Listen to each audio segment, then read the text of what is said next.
क्या आपने कभी ऐसी चिड़िया देखी है जो आसमान में ही नहीं बल्कि पानी के अंदर भी उड़ती है? इसका नाम है पफिन। यह अपने पंखों को तेजी से फड़फड़ाकर पानी में ऐसे तैरती है जैसे हवा में उड़ रही हो। पफिन समुद्र में गहराई तक गोता लगाकर मछलियां पकड़ती है और हैरानी की बात यह है कि ये अपनी चोंच में एक साथ कई मछलियां दबा सकती है। सच में ये छोटी सी चिड़िया एक शानदार शिकारी है। ये कोई आम पत्थर नहीं है, इसे क्वार्ट्ज कहते हैं। ये जमीन के अंदर गर्म मिनरल वाले पानी से धीरे धीरे हजारों साल में बनता है। कुछ क्वार्ट्ज इतने साफ होते हैं कि कांच जैसे दिखते हैं और उनमें आर पार देखा जा सकता है, लेकिन पूरी तरह क्रिस्टल क्लियर होना बहुत रेयर है। इसकी पारदर्शिता इसकी स्ट्रॉन्ग क्रिस्टल स्ट्रक्चर और कम इंप्यूरिटीज की वजह से होती है, इसलिए ये इतना चमकदार और खास लगता है। ये कोई कीड़ा नहीं है बल्कि एक मंचकिन कैट है। इसके पैर इतने छोटे हैं कि कभी कभी लगता है जैसे हैं ही नहीं। छोटे पैर होने के बावजूद यह बहुत तेज दौड़ सकती है। जब इसे किसी चीज में रुचि होती है तो यह दो पैरों पर खड़ी होकर चारों ओर देखने लगती है। ऊंची जगह से कूदने की कोशिश में ये अक्सर गिरती है, जो बहुत फनी लगता है। छोटे पैर और मस्ती में रहने वाली इस बिल्ली को क्या तुम पालना चाहोगे? क्या आपने कभी ऐसे टायर देखे हैं जिनमें कोई पैटर्न नहीं होता? इन्हें स्लिक टायर्स कहा जाता है और ये रेसिंग में इस्तेमाल होते हैं। तेज रफ्तार पर फ्रिक्शन से ये गर्म हो जाते हैं, जिससे रबर सॉफ्ट और चिपचिपी हो जाती है। यही स्टिकीनेस टायर को ट्रैक से मजबूती से पकड़ने में मदद करती है, जिससे शानदार ग्रिप मिलती है। लेकिन यही वजह है कि ये टायर बहुत जल्दी घिस जाते हैं और अक्सर एक रेस के बाद ही बदलने पड़ते हैं।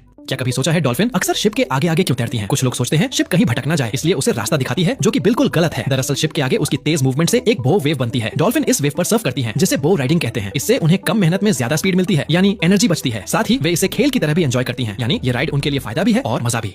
तुम सोच भी नहीं सकते कि ये दिखने में कूल बेंच असल में कितनी चालाकी से डिजाइन की गई है। ये है हॉस्टाइल आर्किटेक्चर, जहां बेंच ऐसे बनाए जाते हैं कि लोग बैठ तो सकें लेकिन आराम से लेट ना सकें। बीच में लगे बैरियर्स और अनइवन डिजाइन जानबूझकर रखे जाते हैं ताकि कोई भी यहाँ ज्यादा देर तक ना रुके। इसका इस्तेमाल कई शहरों में पब्लिक स्पेसेस को कंट्रोल करने के लिए होता है, लेकिन सबसे ज्यादा असर पड़ता है होमलेस लोगों पर। चाहे जितना भी पानी डालो, यह कुछ ही सेकंड में गायब हो जाता है। यही खासियत है पोरस परवियस कंक्रीट की। कम रेत और बाइंडर से बना यह कंक्रीट छोटे छोटे छिद्र बनाता है, जिससे पानी सीधे जमीन में चला जाता है। इससे जल भराव नहीं होता बल्कि भूजल रिचार्ज होता है और बाढ़ का खतरा कम होता है, वो भी बिना किसी जटिल ड्रेनेज सिस्टम के। ये है दुनिया के सबसे महंगे मशरूम्स में से एक, गुची मशरूम। ये इतना रेयर है कि सिर्फ हिमालय के जंगलों में नेचुरली उगता है और इसे ढूंढना काफी मुश्किल होता है। लोग घंटों पहाड़ों में इसे खोजते हैं, इसलिए इसकी कीमत 30,000 से 40,000 रुपए प्रति किलो तक पहुंच जाती है। भारत ही नहीं, विदेशों में भी इसे लग्जरी डिश माना जाता है, क्योंकि इसमें ऐसे न्यूट्रिएंट्स होते हैं जो हेल्थ और इम्यूनिटी को सपोर्ट करते हैं। दुनिया के ज्यादातर एयरप्लेन्स व्हाइट रंग के होते हैं, क्योंकि सफेद रंग धूप की हीट को रिफ्लेक्ट करता है, जिससे एयरक्राफ्ट कम गर्म होता है और कूलिंग पर कम लोड पड़ता है। इससे फ्यूल एफिशिएंसी और ड्यूरेबिलिटी बेहतर रहती है। साथ ही व्हाइट सरफेस पर क्रैक्स, कोरोजन और ऑयल लीक्स जल्दी दिख जाते हैं, जिससे मेंटेनेंस आसान होता है। वहीं एयर न्यूजीलैंड के कुछ प्लेन्स ब्लैक कलर में दिखते हैं, लेकिन ये परमानेंट नहीं होते। ये स्पेशल लिवरी होती है जो न्यूजीलैंड ऑल ब्लैक्स को रिप्रेजेंट करने और ब्रांडिंग के लिए बनाई जाती है। ऑस्ट्रेलिया में कुछ जगहों पर रात में चमकने वाली रोड लाइनें बनाई गई हैं, ताकि ड्राइवर्स को अंधेरे में सड़क साफ दिखाई दे। इन लाइनों में खास ग्लो स्टोन्स लगाए जाते हैं। ये स्टोन्स दिन भर सूरज की रोशनी सोख लेते हैं और रात में हल्की चमक देने लगते हैं। इससे ड्राइवर्स को लेन और मोड़ आसानी से दिख जाते हैं। अभी यह तकनीक हर जगह नहीं है, लेकिन जहाँ इस्तेमाल हुई है वहाँ रात के समय ड्राइविंग ज्यादा सेफ और आसान हो जाती है।